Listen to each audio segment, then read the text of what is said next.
It was supposed to be just a simple birthday, nothing extravagant, nothing too big. Just joy. Just love. Mira had spent the entire week preparing for her son Leo's 9th birthday.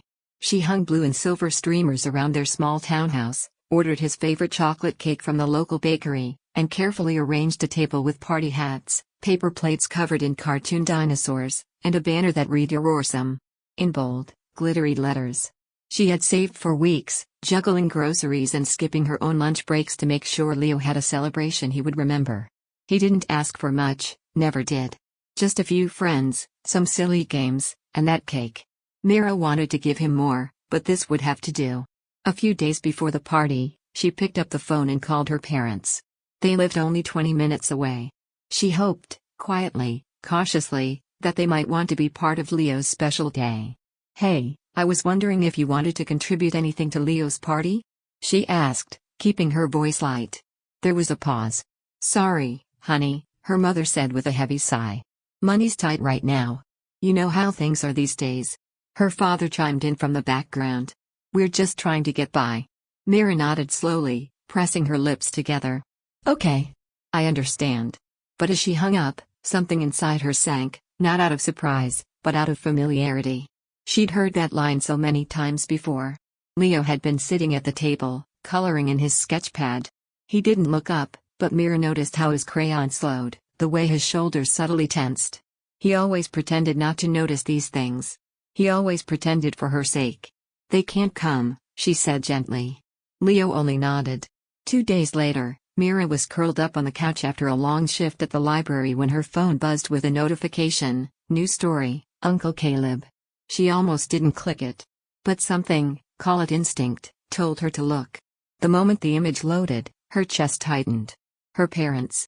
Standing in a lavishly decorated backyard, smiling under a silver and gold balloon arch that read "Happy Birthday, Mason."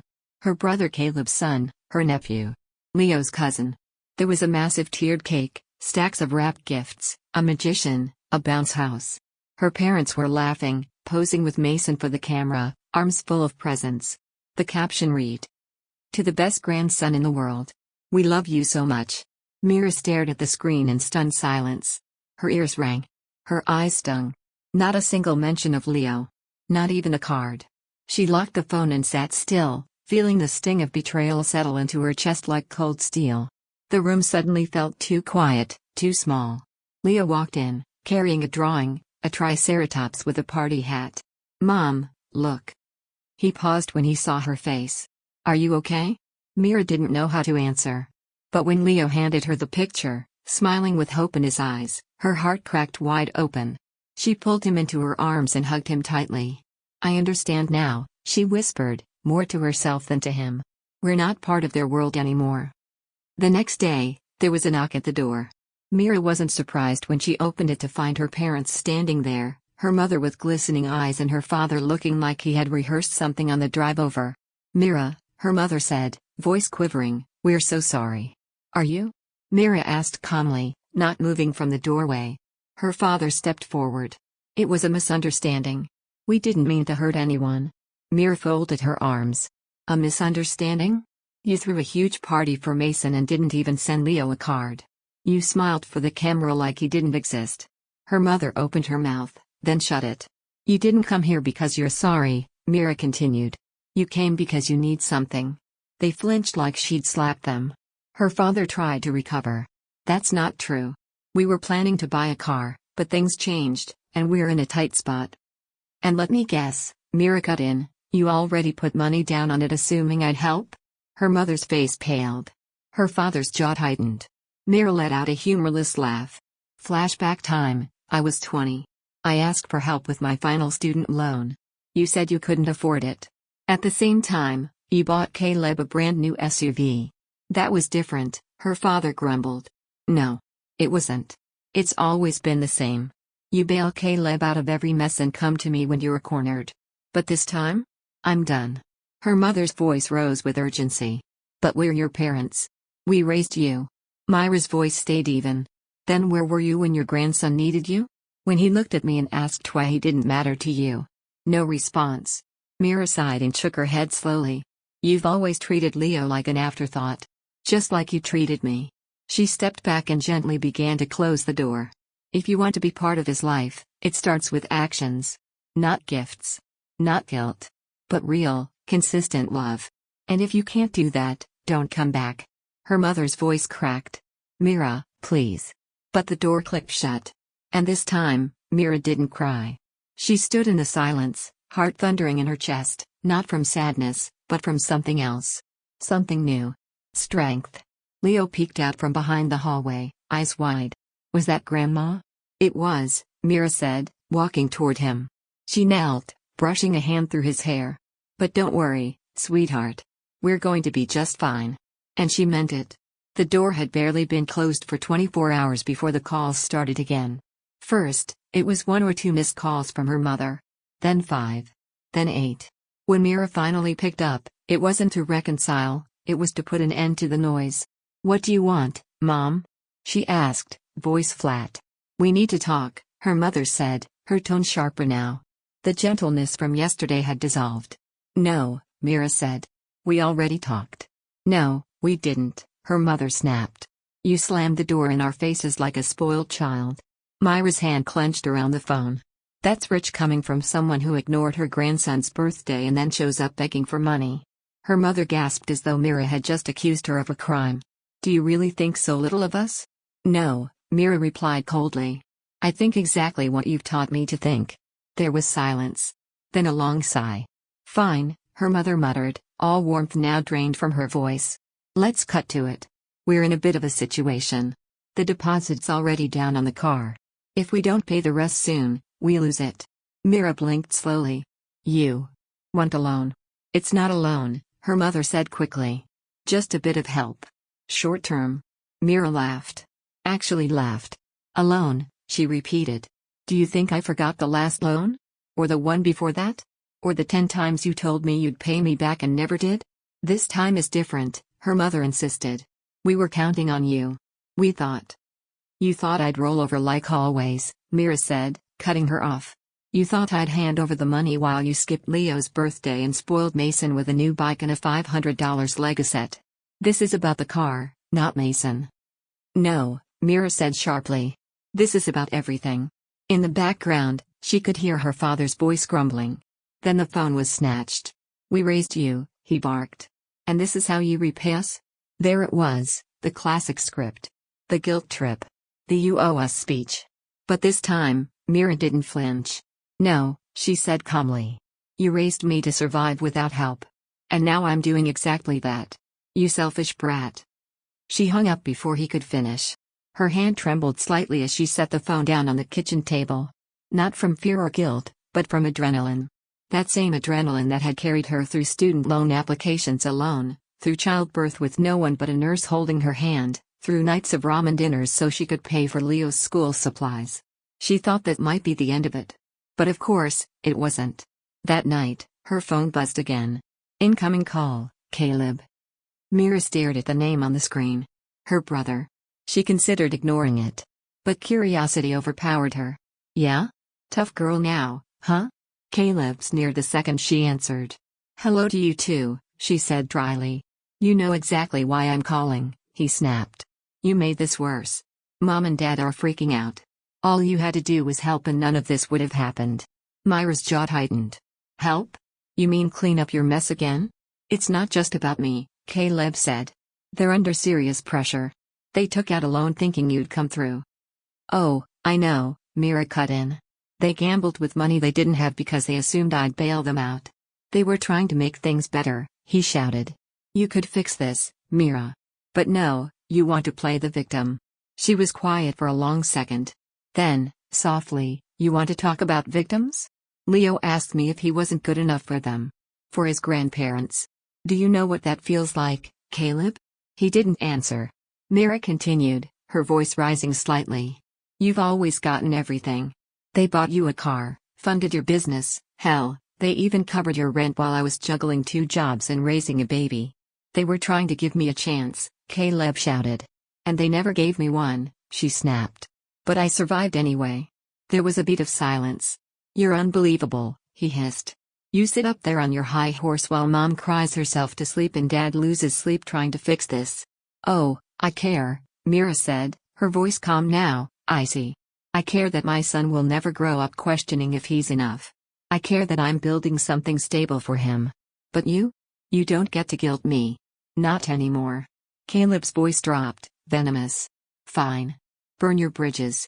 But don't come crawling back when you realize you're all alone. Mira didn't hesitate. I was alone a long time ago, Caleb. I just stopped pretending otherwise. And then, once again, she hung up. But this time, she didn't shake. She didn't cry. She didn't feel the ache of guilt that usually followed conversations like that. There was no second guessing. Just silence. And peace. Later that evening, she curled up on the couch beside Leo, who was laughing at a cartoon about talking dogs. He leaned against her shoulder, giggling as one of them slipped on a banana peel. Mira smiled, brushing his hair back. He didn't know about the war being waged just outside the walls of their home. And that was exactly how she intended to keep it. 2 weeks passed. Mira didn't hear another word from her parents or Caleb. And for a while, it felt like she could breathe. She took Leo to the Science Museum, packed lunch for weekend hikes, and started planning a quiet trip to the coast, just the two of them. Her apartment, though small, felt warm and full. Without the constant emotional storms, she had space to think, to feel, to exist. But peace, as she'd learned, always came with an expiration date. It was a Saturday morning when the knock came. Not the buzz of the doorbell. A knock. Firm. Rhythmic. Mira looked through the peephole and felt her stomach drop. Her entire family stood on the porch. Her mother. Her father. Caleb. And Caleb's wife, Renee, who looked like she'd rather be anywhere else. Mira hesitated for a long beat. Then she opened the door, only slightly. "We need to talk," her mother said, eyes already brimming with tears. Mira didn't move. "We already did. You don't understand," her father said, voice tight and urgent. "We're in serious trouble. Here it comes." Mira leaned against the doorframe. "That's not my problem." Caleb scoffed. "Of course it's not. Because now that you've got your little life, you think you're better than all of us, right?" Mira's eyes locked on his. "No, Caleb. I think I finally realized you only call me when you need something. And you've never cared about my son. That's what this is about." Renee looked down at her feet, biting her lip. Her mother stepped forward. "Please. We messed up, okay? We thought you'd help. We spent money we didn't have and now." Her voice broke. "Now the bank's coming after us. If we don't pay, we'll lose the house." Mira blinked, processing the words. "What?" Her father exhaled heavily. "We used the house as collateral for the car loan. And then there were other expenses." Mira's voice dropped to a cold whisper. "How much?" Her mother swallowed. 60,000. Mira laughed, a sharp, bitter sound. $60,000? You were that confident I'd come running? No one answered. She stepped outside, closing the door gently behind her so Leo wouldn't hear. "You gambled your house," she said. "Because you thought I'd cover the debt. Like I always have." "We were desperate," her mother whispered. "No," Mira snapped. "You were reckless." Her father's face twisted. "We raised you. We gave you everything. And now you're going to let us lose our home?" She took a step forward, her voice steady. "Flashback for you. Remember when I got into university and asked for help covering the last of the fees? You told me things were tight. Then you bought Caleb a car. And what did you say to me, Mom? You'll figure it out. You're smart." Her mother looked like she'd been slapped. "You've made it clear my entire life that I wasn't the priority," Mira said. "So now let me make something clear to you." She looked at her father. "I don't owe you anything." Her mother's hands trembled. "You can't mean that. We're family." Mira let out a low laugh. "Funny. Because when Leo was waiting at the window on his birthday, hoping his grandparents would show up, you were at Caleb's house giving Mason a new iPad. No one spoke. That's what I thought." She turned to walk back inside, but Caleb grabbed her arm. "Don't you dare walk away," he hissed. "You don't get to do this." She yanked her arm free. "Watch me." Her father's voice thundered. "You'll regret this." Mira turned to face them one last time. "I don't think I will." Then she shut the door. This time, she locked it. The days that followed were quiet. Too quiet. Mira half expected more calls, more angry voicemails. But there was nothing. Then, one afternoon, her phone buzzed with a message from an unexpected number. "Renee, I just wanted to say I get it now. I'm sorry. Mira stared at the message for a long time, then typed back, "It's not too late for you to walk away too." There was no response. But an hour later, Mira checked Facebook, an old habit she hadn't quite broken, and saw something that made her stop cold. Renee's relationship status had changed. Single. Mira set the phone down and exhaled. A weight she hadn't realized was still pressing on her chest began to lift. Maybe she wasn't the only one finally breaking free. But peace never lasted long. 3 days later, another message came through. This time, from her mother. "We lost the house." Mira sat with the message for a long while, waiting, honestly waiting, for the familiar rush of guilt. The pull to fix everything. To make it right. But it didn't come. Instead, she got up, walked into the living room, and found Leo building a Lego ship on the floor. "What do you want for dinner, kiddo?" she asked. He looked up, his eyes bright. "Pizza?" She smiled. "Pizza it is." And that was it. That was the moment Mira knew. She had finally closed the last door she'd ever leave open for them. This time, for good. The months that followed felt like spring after a long, bitter winter. Mira didn't just survive, she began to thrive. She was able to pick up more hours at the library and even started tutoring students in the evenings for extra income. The weight of her family's expectations no longer clung to her like a soaked coat. Her finances were still tight, but for once, everything she gave went toward building a future for herself and Leo, not patching up the endless sinkhole of her parents' poor decisions. Leo smiled more. He didn't ask why his grandparents stopped coming around. He didn't mention the missed birthday. Instead, he poured his energy into science experiments, dinosaur books, and planting sunflower seeds on their tiny balcony. Mira watched him every day with growing certainty. This peace she'd created, this quiet, steady love, it was worth everything she'd lost. But old habits don't go down without a fight. 6 months after the final door was closed, Mira sat alone at a cafe, nursing a lukewarm coffee and answering emails on her laptop, when her phone buzzed. Unknown number. She stared at it. Then it buzzed again with a text. "It's Mom. We need to talk." Her first instinct was to delete it. Block the number. Move on. But after a moment, she typed back, "About what?" Seconds later, her phone rang. Mira sighed and answered. "Sweetheart," her mother began, her voice softer than she remembered. The kind of softness Mira knew could melt defenses if you weren't careful. "It's been so long. How have you been?" "I'm fine," Mira said flatly. "What do you want?" A pause. Then, with a breathy, dramatic sigh, her mother replied, "Your father's not doing well. The stress has been too much. The house. Everything. And Caleb, well, you know how he is. He tries, but it's not enough." Mira blinked. "Are you calling to ask me for help again?" "We just thought," her mother began carefully, "maybe you'd be willing to help us get back on our feet. Just a little. Nothing like before. Not a big ask." Mira's jaw tightened. Her fingers gripped the coffee cup. Here it was again. The same old song. "You lost your house," she said slowly. "Because you gambled on a car you couldn't afford. You prioritized Caleb over everything, over me, over Leo. And when I refused to clean up your mess, you guilted me. We didn't know what else to do." "No," Mira cut in, her voice sharp but controlled. "You didn't want to do anything else. You expected me to be the solution. Again. It's not like that." "Yes. It is." Her mother's voice dropped into a plea.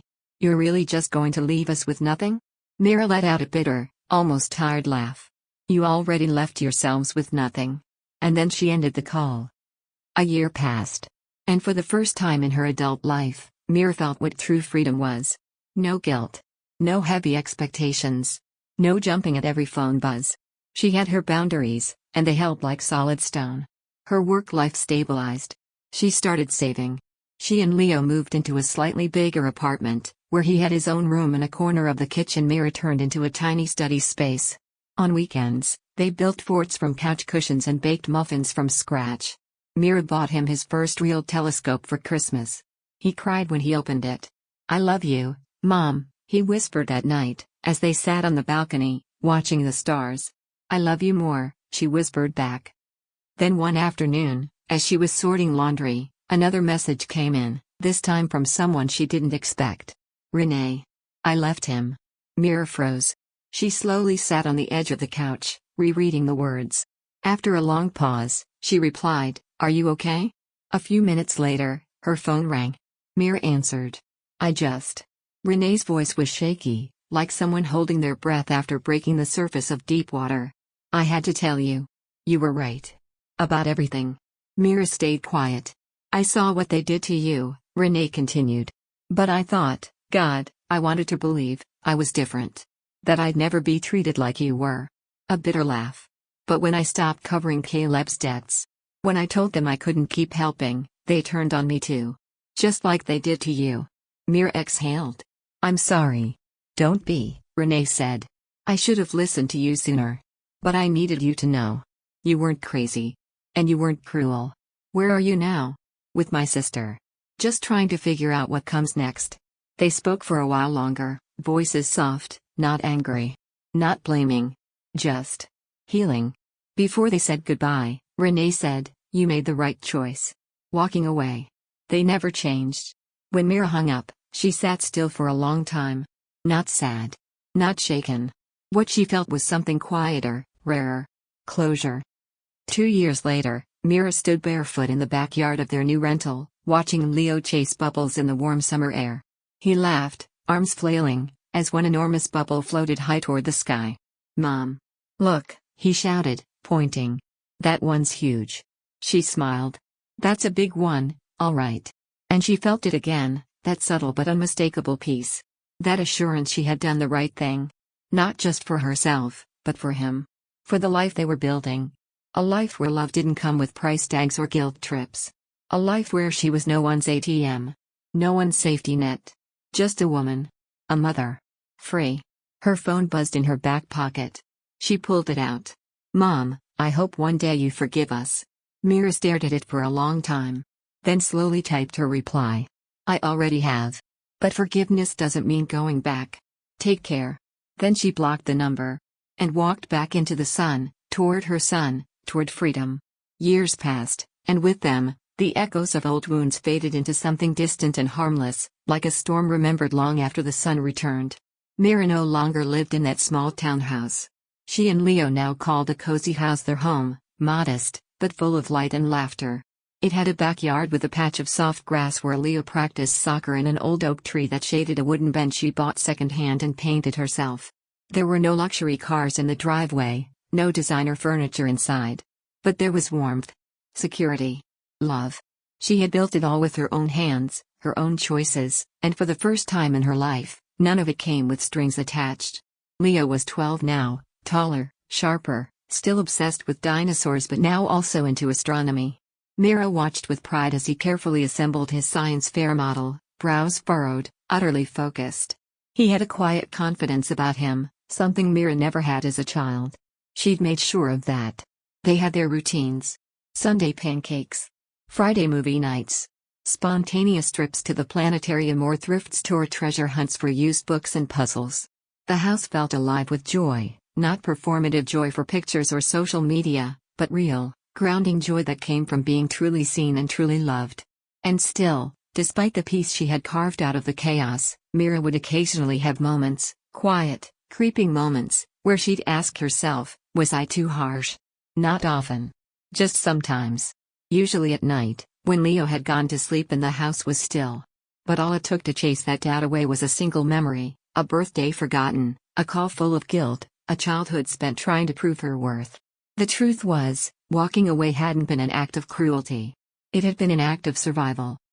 Then, one bright afternoon in early spring, as Mira sat on the bench under the oak tree with a book in hand and her coffee cooling beside her, Leo burst through the back door.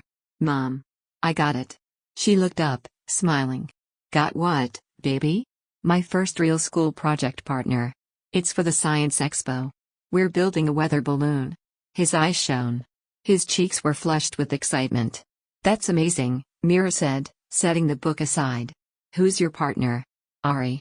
She's new. Kinda quiet, but she loves space stuff too. We're gonna track air pressure and temperature and send it all to my laptop." She laughed. "Look at you. Little engineer in the making." He beamed. "I'm gonna be the best in the whole expo." "I already think you are." He hugged her then, arms tight around her middle, the way he had since he was small. Thanks for always showing up for me, Mom. Mira froze for a second, caught off guard by the simplicity of his words. Then she hugged him back, fiercely. Always, she whispered. Always. Later that evening, as she was washing dishes and Leo was setting up his weather balloon kit on the table, her phone buzzed. A message from an unknown number. She dried her hands and picked it up, frowning. Unknown, you might not want to hear from me. But I hope you read this anyway. Caleb. Mira stared at the name. It had been nearly 3 years since they last spoke. Against her better judgment, she opened the message. I messed up. I know that now. I've been through hell since you cut us off. Lost the business, lost Renee, lost a lot more. But I deserved it. I spent years thinking I was the victim, but really I was just selfish. I let Mom and Dad use you like a piggy bank, and I never said a word. I should have. I should have had your back. I'm sorry. You didn't deserve any of it. There was a pause in the typing. Then another message came through. I don't expect you to forgive me. I just wanted to say it. You were right about everything. Mira didn't reply. Not right away. She put her phone down, turned off the tap, and stood quietly in the dim kitchen light. She wasn't angry anymore. She wasn't bitter. Just done. Later, when Leo had gone to bed, she sat on her balcony, the spring air soft against her skin. Her phone sat beside her, the screen still lit with a message. She picked it up. Typed back. I hope you learn from this. For your sake. Not mine. Then she muted the thread and never looked at it again. 1 year later, Mira and Leo stood at the edge of a cliffside trail overlooking the ocean. Waves crashed below, and gulls swooped overhead. It was a little getaway, something they both needed before Leo started middle school. He threw a rock as far as he could into the water, laughing when it skipped once before sinking. Hey, Mom? Yeah? Do you think it's okay to walk away from people, even if they're family? Mira turned to him slowly. Yes, she said, kneeling to his level. If those people hurt you, if they make you feel small or unimportant. Yes. You can walk away. Because family isn't just blood. It's love. It's choice. It's who shows up for you. Leo nodded seriously. Okay. That makes sense. Then he smiled. Want to see who can skip the next one farther? She laughed. You're on. They stood there for a long while, mother and son, throwing rocks, laughing at failed skips and celebrating the good ones. And as the sun dipped lower on the horizon, Mira looked out at the water and thought. This is it. This is what peace feels like. No strings. No guilt. No apologies owed. Just love. Just freedom. Just them.